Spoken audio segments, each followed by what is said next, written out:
নমস্কার, আমার ভুরিভোজ চ্যানেলে সকলকে স্বাগত জানাই। Welcome to my channel Bhuribhoj. আজকে বানাবো স্পেশাল মশলা দিয়ে চিকেন কষা।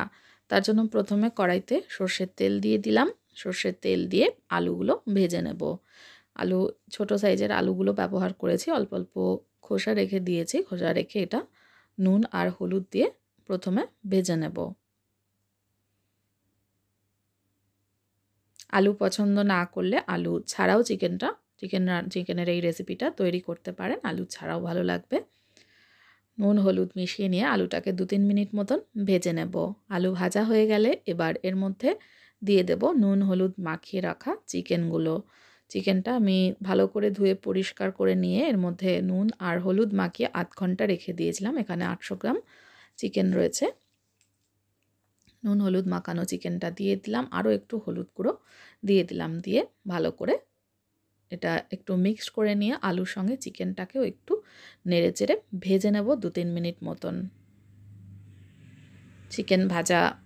চিকেনটা মিশিয়ে ভাজা হয়ে গেলে এবার এর মধ্যে দিয়ে দেব পেঁয়াজ বাটা। 800 গ্রাম চিকেনের জন্য এখানে মাঝারি সাইজের 5-6টা পেঁয়াজ নিয়েছি, যেটা মিক্সিতে একটু ভালো করে পেস্ট করে নিয়েছি, সেটা অ্যাড করে দিচ্ছি। দিয়ে পেঁয়াজ বাটাটাকেও কিন্তু ভালোভাবে চিকেন আর আলুর সঙ্গে মিশিয়ে নিয়ে কষিয়ে নিতে হবে। ভালোভাবে মিক্সড করে নিচ্ছি। মিক্স করে 2 মিনিট মতন কষিয়ে নেওয়ার পরে আমি এর মধ্যে অ্যাড করে দেব কাঁচা লঙ্কা আর শুকনো লঙ্কা বাটা। এখানে আমি 2-3টে শুকনো লঙ্কা আর 6-7টা কাঁচা লঙ্কা একটু জল দিয়ে ভালো করে পেস্ট করে নিয়েছি, সেটা দিয়ে দিলাম। দিয়ে একটু ভালো করে মিশিয়ে নিচ্ছি। মিশিয়ে এটাও কষিয়ে নেব।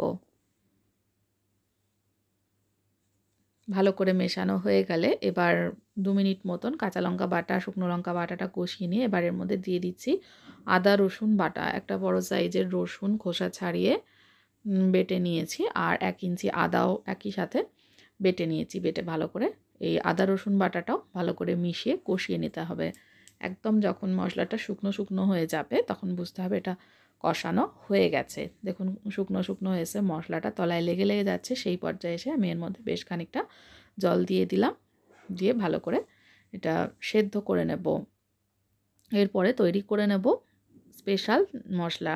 এর মধ্যে দিয়ে দিচ্ছি গোটা জিরে, দিয়ে দিলাম একটা তেজপাতা, আর দিয়ে দেব এর মধ্যে গোলমরিচ, আর এর মধ্যে অ্যাড করব আমি গোটা গরম মশলা মানে দারচিনি, এলাচ আর লবঙ্গ, আর দিয়ে দেব এর মধ্যে মৌরি। এই মশলাটাকে কিছুক্ষণ 15-20 সেকেন্ড মতন একদম কম আঁচে নেড়েচেড়ে ভেজে নেব। ভাজা হয়ে গেলে ঝটপট কড়াই থেকে নামিয়ে গুঁড়ো করে নেব। মাংস দেখুন সেদ্ধ হয়েছে, মাংস আলু দুটোই কিন্তু ভালো করে সেদ্ধ হয়ে গেছে। এবার আমি যে মশলাটা তৈরি করে নিলাম ভাজা মশলাটা, সেটা অ্যাড করে দেব।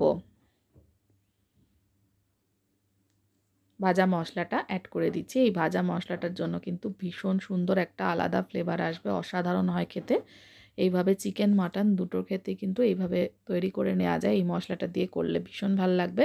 অবশ্যই ট্রাই করবেন। আর ভালো লাগলে আমার চ্যানেলটা যারা এখনও সাবস্ক্রাইব করেননি তাদেরকে অনুরোধ করব সাবস্ক্রাইব করে নেওয়ার জন্য। মশলাটা মিশিয়ে 1-1.5 মিনিট মতন ফোটালেই কিন্তু চিকেন কষা একদম রেডি।